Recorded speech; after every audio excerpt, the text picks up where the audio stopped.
Bonjour, ici Paul Vachon.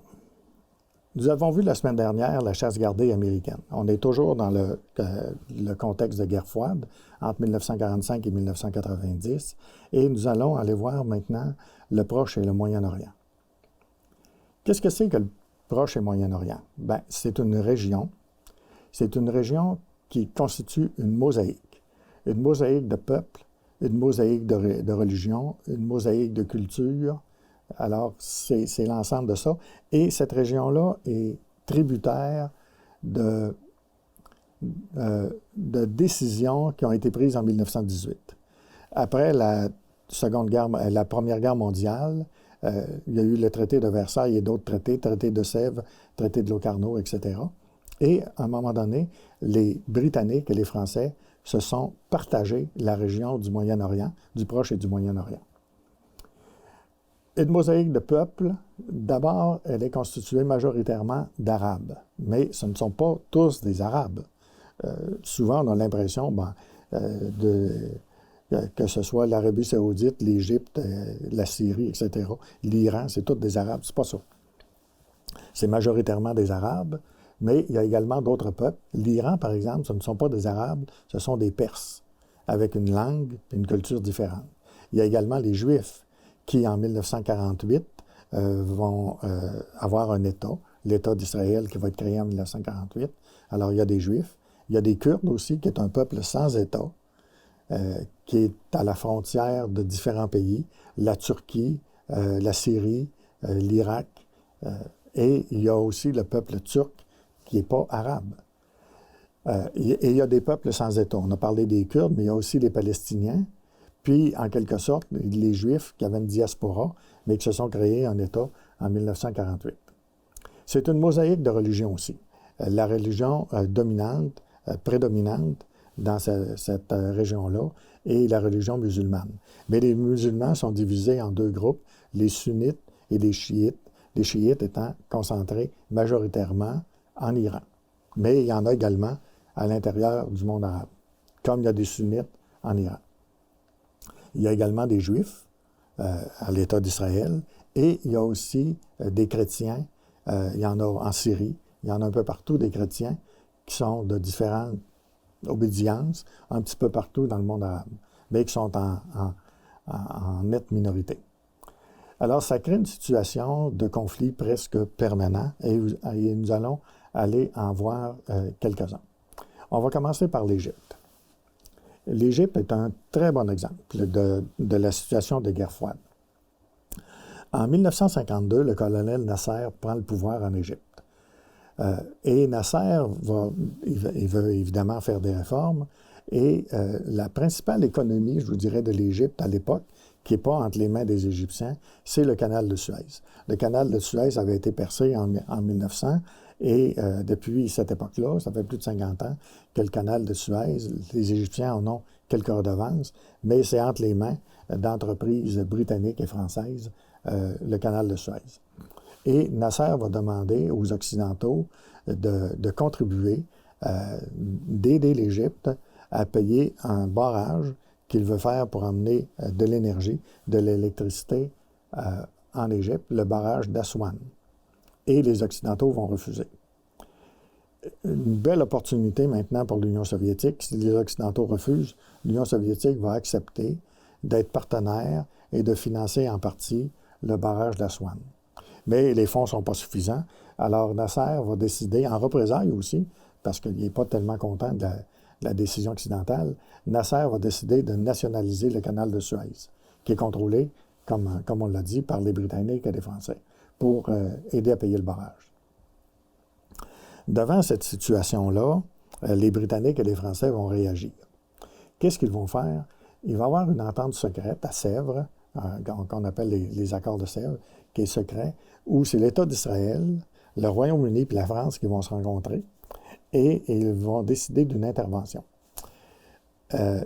Pour des questions de sécurité qu'ils vont invoquer, les Israéliens vont attaquer l'Égypte par le Sinaï et pour soutenir, empêcher les Égyptiens de nationaliser le canal de Suez. En fait, il est nationalisé, mais les Britanniques et les Français vont envoyer un ultimatum à Nasser de laisser une bande en no man's land de 15 km chaque bord du canal et de ne pas toucher à ça. Nasser va répondre. Il va couler des navires à l'intérieur du canal de Suez pour bloquer le canal. Et à ce moment-là, Israël, qu'est-ce qu'elle va faire? Elle va envoyer des chars d'assaut, des troupes de l'infanterie à travers le Sinaï pour attaquer l'Égypte.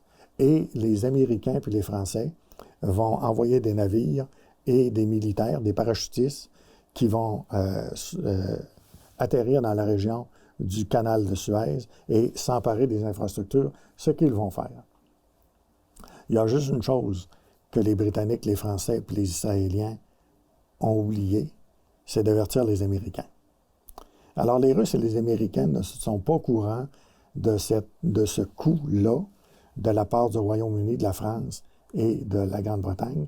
Et les Russes vont réagir à la manière des Russes. Ils vont menacer Israël, la France puis le Royaume-Uni de représailles nucléaires. Le discours russe sur l'utilisation de l'arme nucléaire, il est loin d'être nouveau. Alors, en 1952, on menace de bombarder Israël, la France ou le Royaume-Uni avec des armes nucléaires. Les États-Unis, de leur côté, ils n'ont pas été informés de cette situation-là, même si l'Égypte n'est pas sur leur bord, sont fâchés de cette situation-là. Ils vont exiger le retrait des forces pour désamorcer la crise, parce qu'ils voient bien qu'elle va profiter aux Russes. Alors, Israël n'a pas le choix. Elle va devoir se retirer du Sinaï, et la France et le Royaume-Uni vont rapatrier leurs troupes, ce qui va être une humiliation pour ces puissances-là. Les États-Unis et l'Union soviétique deviennent des puissances prépondérantes, dominantes du monde, ce qu'on va appeler des superpuissances, et les puissances coloniales, on voit se confirmer leur déclin. D'ailleurs, tout le mouvement de décolonisation va arriver dans les années qui vont suivre. Nasser, de son côté, va en ressortir plus fort. Il va devenir un modèle pour les peuples qui veulent se libérer du colonialisme. Mais la situation de l'Égypte n'est pas finie. On va ouvrir une petite parenthèse très intéressante pour nous, le Canada. Le Canada va intervenir aux Nations unies pour essayer de trouver une solution à la crise. Il est représenté, le Canada, à cette époque-là, par le ministre des Affaires étrangères, qui deviendra premier ministre plus tard, et qui s'appelle Lister B. Pearson. Et la proposition canadienne va permettre de dénouer la crise. Et Lister B. Pearson va recevoir le prix Nobel de la paix en 1957. Quelle était cette proposition-là? Cette proposition-là, c'est l'origine des casques bleus. Les casques bleus, c'est peut-être pas la trouvaille du siècle, mais ça l'a permis de sauver des milliers de vies et ça l'a permis aussi d'empêcher peut-être des situations qui auraient pu virer à la catastrophe. Le rôle des casques bleus dans le monde, c'est de surveiller l'application d'un cessez-le-feu, de désarmer et de démobiliser les belligérants, de protéger les populations civiles, de protéger les réfugiés, puis d'assurer le maintien des droits de l'homme. Est-ce que ça l'a toujours réussi? La réponse est non. Mais dans certains cas, ça l'a sauvé des vies, puis dans certains cas, ça l'a permis que des situations ne s'enveniment pas plus qu'elles l'étaient à ce moment-là. Ils ont des contraintes, les casques bleus, parce que c'est les Nations unies qui est là pour promouvoir la paix. Et c'est des soldats. Alors, ça prend le consentement des partis. Alors, pourquoi il n'y a pas de casque bleu aujourd'hui en Ukraine? C'est parce que l'Union soviétique s'y oppose. Sans ça, il y aurait des casques bleus. Malheureusement, il n'y en a pas. Les casques bleus doivent être impartiaux. Ils ne doivent pas prendre ni pour un ni pour l'autre. Ils ne sont pas là pour les idées, ils sont là pour empêcher le pire. Et les casques bleus ne doivent pas faire usage de la force, sauf pour se défendre. Ce qui, dans certains cas, a été carrément un désastre, le Rwanda, mais on y reviendra. Mais je voulais mentionner l'initiative canadienne qui a été, je vous dirais, déterminante et importante. Ce n'est pas parce qu'on est une petite puissance ou une puissance très moyenne qu'on n'a pas notre rôle à jouer.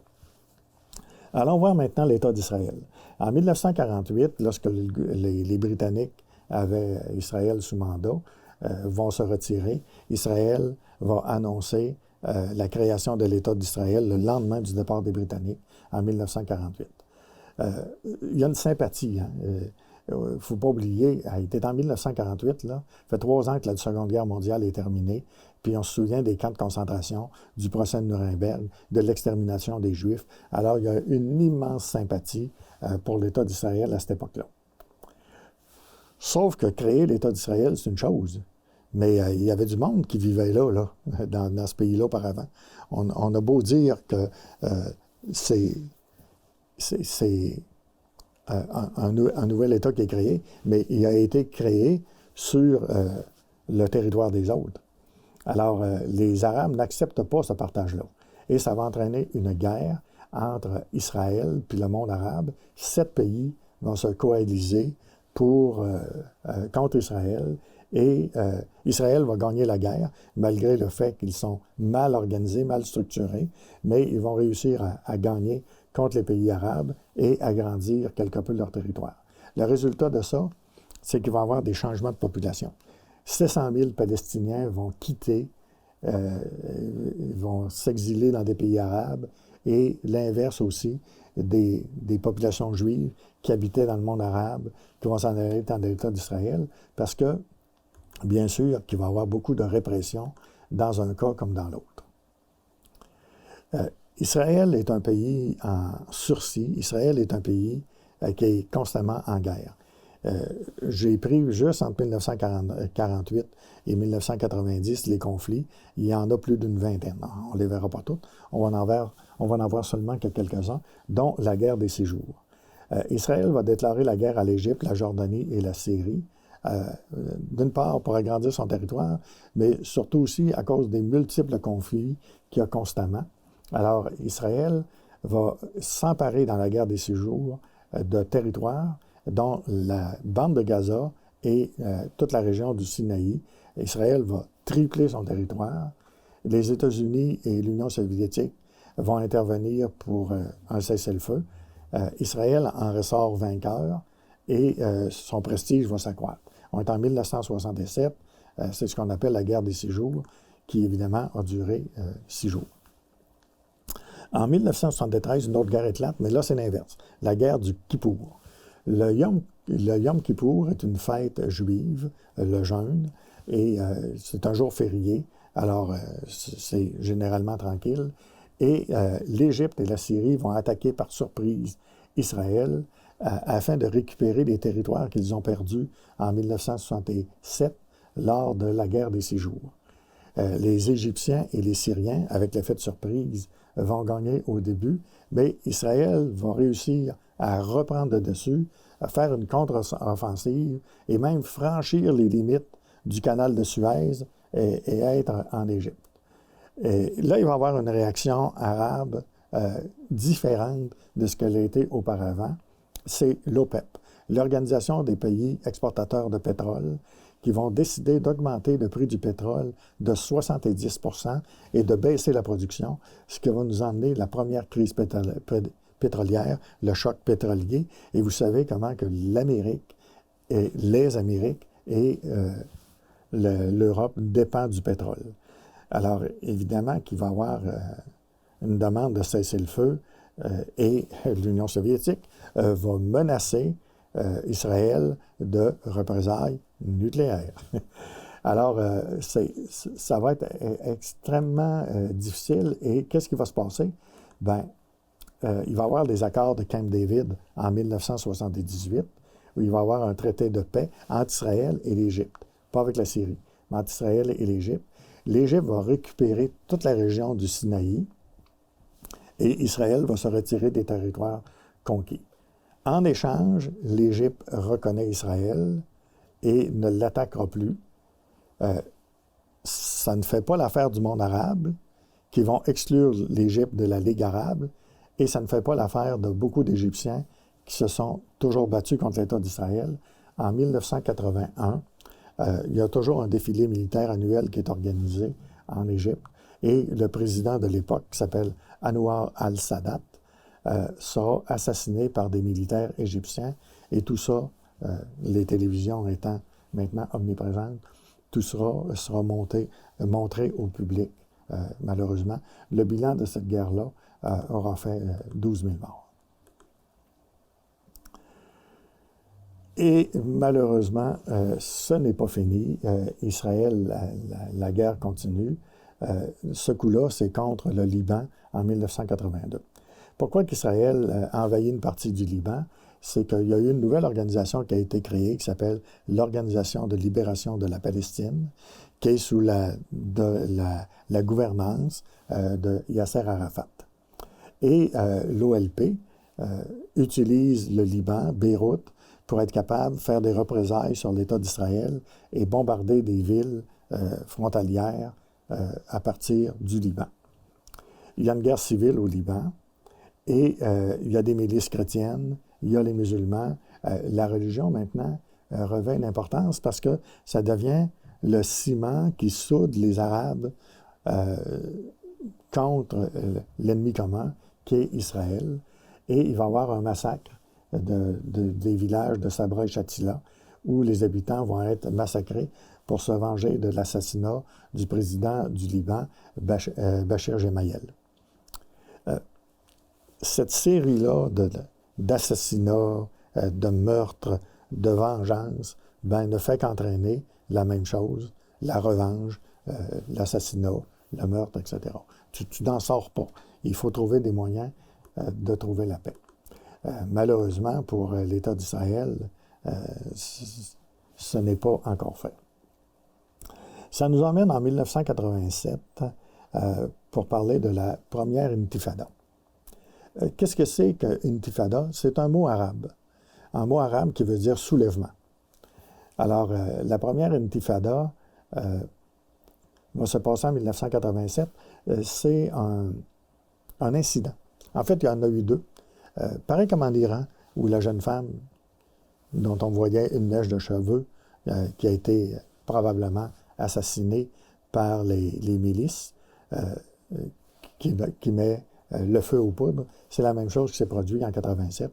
Il y a un Israélien qui sera poignardé. Et il y a un camion également qui a percuté une auto palestinienne. Est-ce que c'est un accident? Ce qu'Israël dira. Est-ce que c'est un geste délibéré? Ce que les Palestiniens diront? On ne le sait pas. Mais il y a eu cet événement-là. Et cet événement-là attise l'attention des foules, attise la colère, attise la haine. Et aux funérailles, des soldats israéliens vont être pris à partie parce qu'il y a des postes un peu partout. Et lors des funérailles, des soldats vont être pris à partie. La foule va se soulever et va attaquer à coups de pierre des roches. Il va attaquer à coups de pierre les soldats. Et c'est ça qui va prendre tout le sens de l'intifada.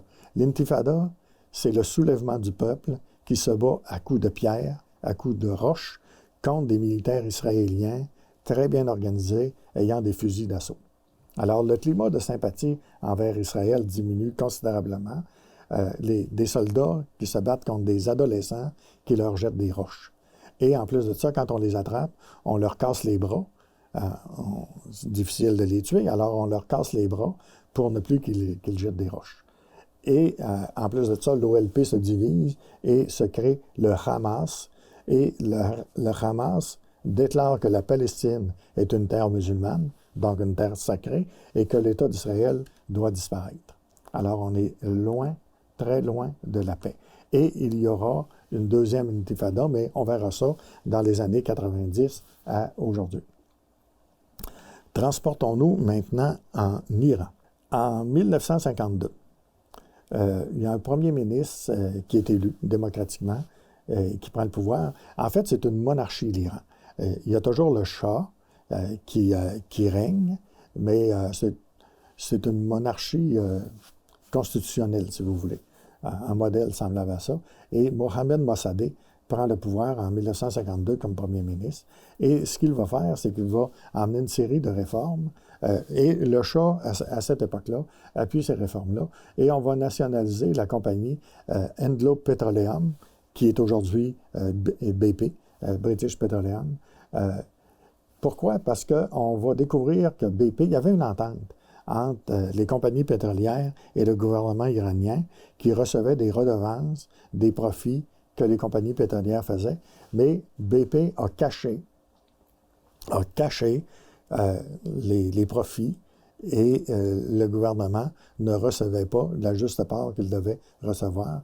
Alors Mossadegh décide d'entreprendre la nationalisation des compagnies pétrolières. Évidemment que les États-Unis et le Royaume-Uni ne seront pas d'accord et vont organiser un coup d'État contre Mossadegh et vont remettre le Shah d'Iran au pouvoir. Il avait quitté le pouvoir momentanément. Et le Shah va instaurer, il va devenir de plus en plus rigide et il va instaurer une dictature. Et devant le mécontentement du peuple, il va instaurer une police politique qui s'appelle la SAVAK et qui va avoir une triste réputation parce qu'elle va arrêter les opposants, torturer les gens, en fait, le modèle qu'on connaît très bien. Le Shah va organiser cependant un programme de réforme et de transformation sociale et économique. Je vous dirais qu'il y a dans le pays, dans l'Iran, il y a comme deux populations. La population des villes, la population des campagnes. La population des villes plus modernes, les Iraniennes aujourd'hui qui se promènent avec la voile, là, en 1975, elles étaient comme toutes les femmes occidentales, là. Elles avaient le même habillement, la même chose. Et les populations des campagnes, qui sont plus conservatrices et qui sont davantage soumises au pouvoir religieux, qui va prendre de plus en plus d'espace et de plus en plus d'importance. Il va y avoir un soulèvement populaire en 1979 contre le Shah à cause des réformes occidentales et à cause surtout du travail que font les ayatollahs au nom de la religion musulmane. Alors, il y a un soulèvement populaire et ça nous emmène pour la première fois dans une révolution islamique. L'ayatollah va déclarer, l'ayatollah Khomeini, qui va revenir d'exil, il était en France, et qui va déclarer que les États-Unis sont le grand Satan. Des étudiants vont attaquer l'ambassade des États-Unis. 52 Américains vont être pris en otage pendant 444 jours. L'ayatollah appuie les étudiants, même si tu n'as pas le droit d'attaquer une ambassade. Les Américains vont faire des sanctions économiques contre le régime de Khomeini et ils vont même essayer de délivrer les otages. Ça va être un désastre. 2 hélicoptères vont s'écraser. Il y a les Canadiens qui vont réussir à libérer 6 otages américains qui avaient réussi à s'enfuir de l'ambassade, se réfugier à l'ambassade canadienne. On va leur délivrer des passeports canadiens, puis on va réussir à les sortir de l'Iran. En 1980, la situation va se régler en échange de la libération des otages. Les États-Unis vont s'engager, vont promettre de ne pas s'ingérer dans les problèmes internes de l'Iran et ils vont dégeler les avoirs iraniens qui avaient été gelés. Ça ne veut pas dire que la situation en Iran est la meilleure. L'ayatollah Khomeini et le gouvernement de l'époque vont faire évidemment de la répression et vont décapiter, je vous dirais, l'armée iranienne qui avait été fidèle au Shah. Le Shah s'est enfui, il va mourir quelque temps après.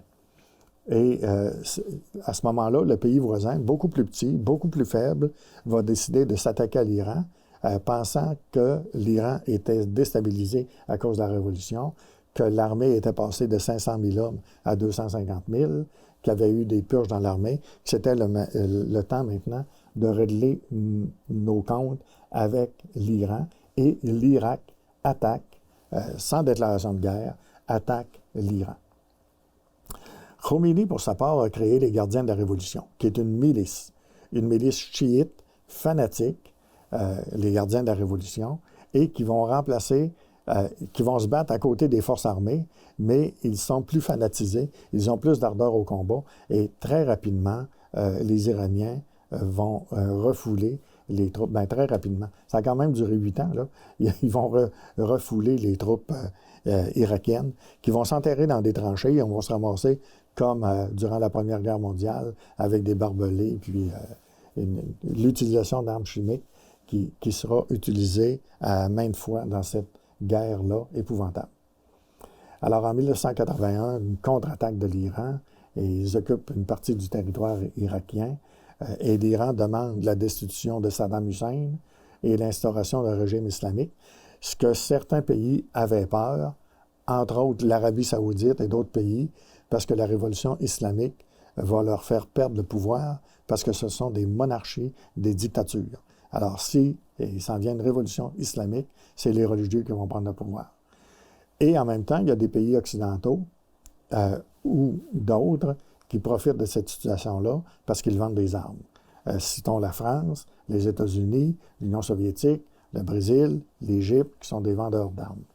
L'Arabie saoudite, qui soutient l'Irak dans sa guerre contre un régime religieux, ils vont injecter 25 milliards de dollars pour soutenir l'Irak.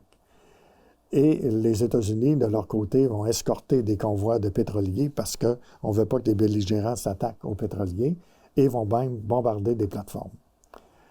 Finalement, la guerre va prendre fin 8 ans après et on va revenir au statu quo antebellum.